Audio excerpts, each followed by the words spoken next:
On the occasion of his 55th reunion from Williston, it gives us great pleasure to induct Gary Timm, class of 1970, into the Williston Northampton School Athletic Hall of Fame.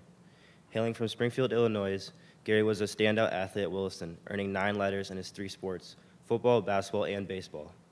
Playing for Coach Rick Francis, Gary was a co-captain and MVP of the 6-1 football team in 1969, leading the team in rushing, passing, and scoring, a rare feat.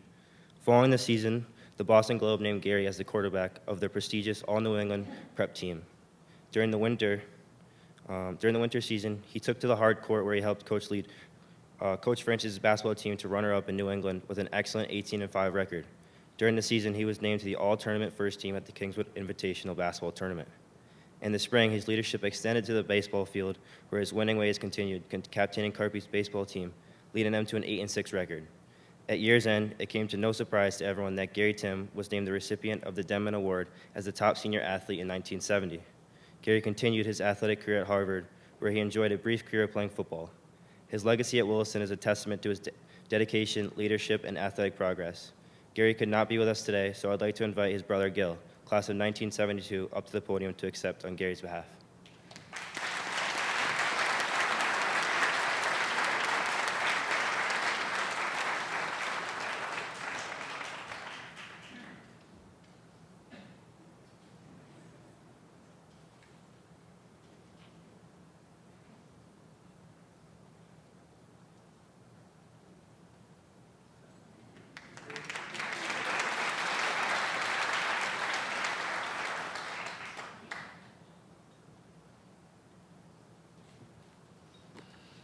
Now, if you look at your list here, it says Gary Dean Snake Timm.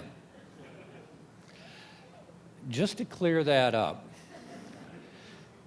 that picture is showing a quarterback holding a football. My brother Gary, who played quarterback, he thrived on all hell breaking loose.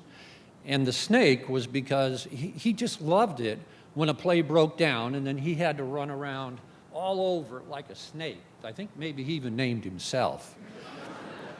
And he would hold that football out like this, and he'd run around, and then he'd try to find somebody's own. So that's my brother's Gary Snake.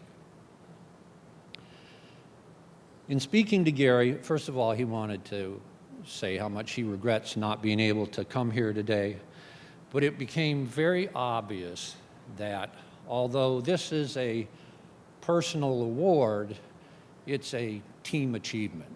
And he emphasized to me that he wanted to recognize all of the players, the managers, the coaches who made those teams possible. And it was a team sport, it wasn't an individual sport. So any accolades he has, any accomplishments he felt, really he should share those with everybody. So that's what I'm doing. I'm sharing those with all of you. Now, our family, the Timm family, there are 4 boys who came to Williston over an 11-year period. We grew up in central Illinois where there is corn and soybeans and sports. All we did was play football, basketball, and baseball.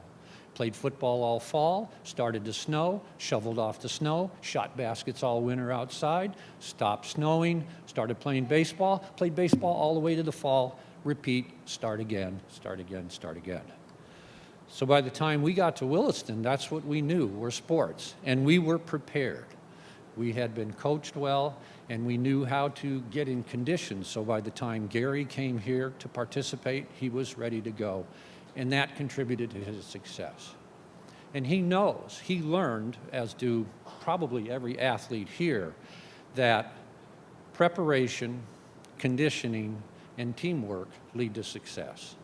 And that's helped him in sports. But sports was not just the only thing for Williston for Gary. It was when we started, but it was the academics. There were giants here for teachers that he appreciated. Ray Brown, Barry Mosier, Doc Gow, Henchy, Siebold. These were people who enriched his life and gave him a a newfound curiosity for the world and for the people around him.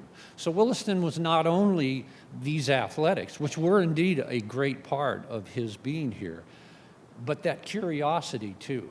So he took these two things. He took these lessons and these things from sports and this newfound curiosity from his academics and went into the world.